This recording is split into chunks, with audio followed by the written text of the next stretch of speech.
The marine ecosystem is sustained by the roles and niches of different organisms playing key roles. While the infamous sharks have become rulers of the open ocean, maintaining balance and adapting well to a pelagic lifestyle, another group of cartilaginous fish have conquered the seabed in their place. The skates and rays, making up the superorder Batoidea, a name with origins in Greek, meaning a flat fish. With their distinct shape, skates and rays have become highly efficient predators of life beneath the sediment. Let's take a closer look at these relatives of the mighty sharks.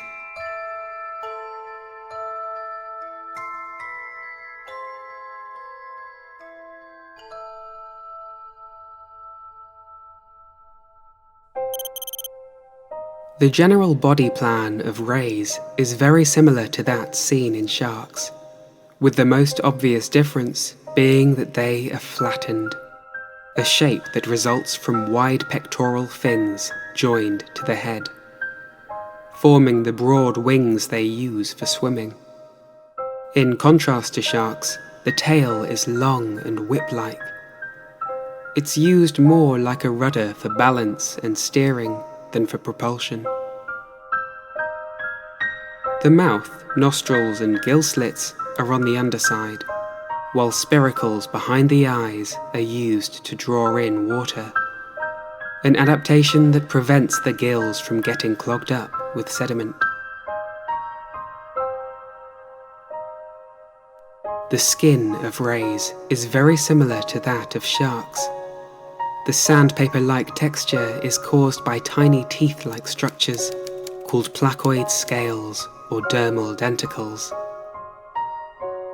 These point towards the tail and reduce friction when the rays move, making them very good swimmers. As a result, rays are capable of hunting fish in the midwater zone as well as searching the seabed for benthic prey. Different species make use of different strategies. Bottom-dwelling species such as skates are often ambush predators, burying themselves in the sediment and lying motionless before snapping up passing creatures. This behavior also protects the rays from being spotted by predators. In contrast, eagle rays and cownose rays gather in graceful schools. To hunt, they dig invertebrates from the sediment using their prominent snouts or by beating their wings.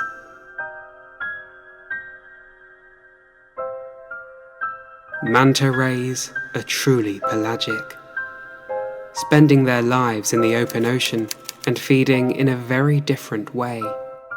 Mantas are the largest species of ray, with wingspans of up to 7 meters or 23 feet. But in a similar fashion to the largest shark, the whale shark, they feed on the smallest of animals. They are filter feeders, filtering plankton from the water. Their morphology is remarkably well suited for this way of life, for their mouths are located at the front of the head rather than underneath.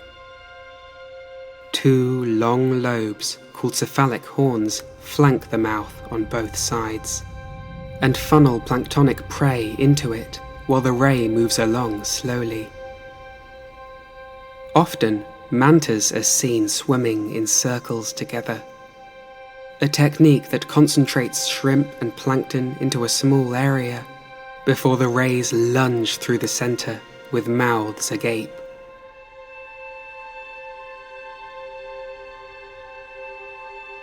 Sawfishes are specialized hunters, using their deadly saws to slice through shoals of fish and picking them off one by one.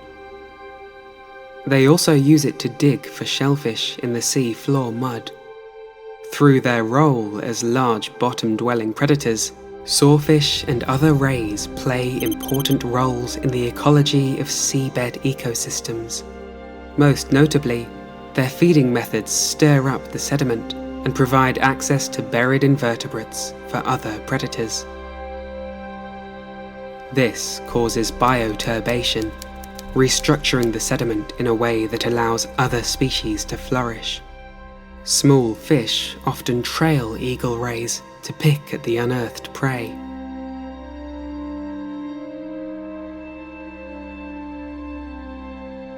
Rays are also an important source of prey for larger fish, including hammerheads, a shark species that has adapted an incredible method of detecting and digging up buried stingrays, using sensitive electrical receptors to pick up signs of movement.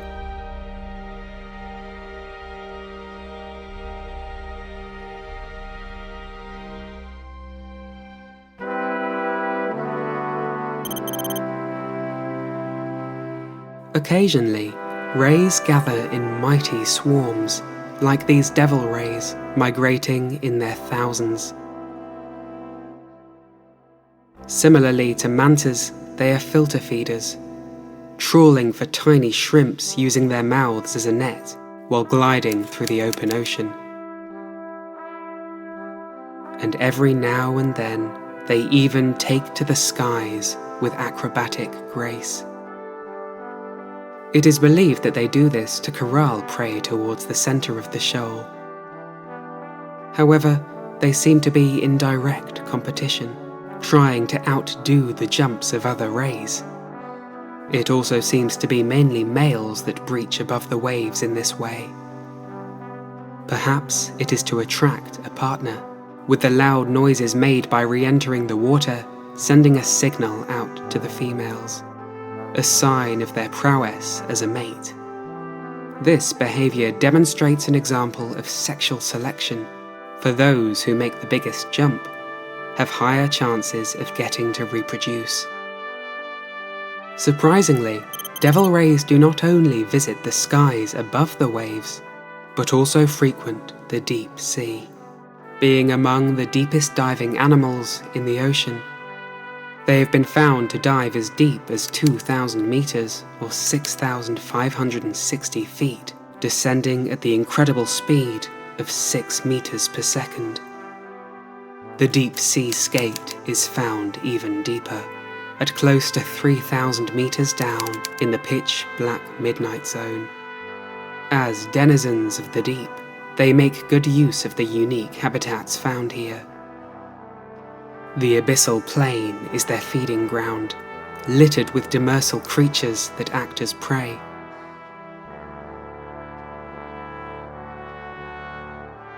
At towering hydrothermal vents, fissures in the Earth's surface that spew forth superheated water, these skates arrive to lay their eggs.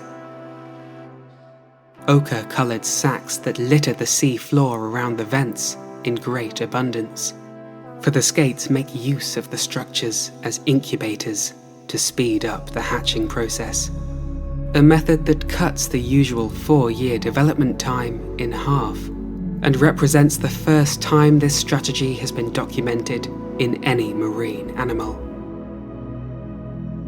The ghost sharks, or chimeras, are also residents of the depths, and are among the closest living relatives of rays.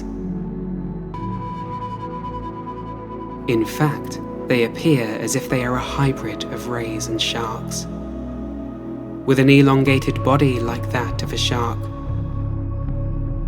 and the broad wing-like fins that are characteristic of rays.